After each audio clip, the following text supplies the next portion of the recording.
பூவுக்குள் ஒளிந்திருக்கும் கனி கூட்டம் அதிசயம். வண்ணத்து பூச்சி உடம்பில் ஓவியங்கள் அதிசயம்.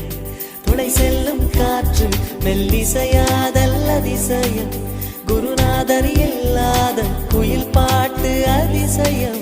அதிசயமே அசந்து போகும் நீ எந்த அதிசயம். கல் தோன்றி மண் தோன்றி கடல் தோன்றும் முன்னாலே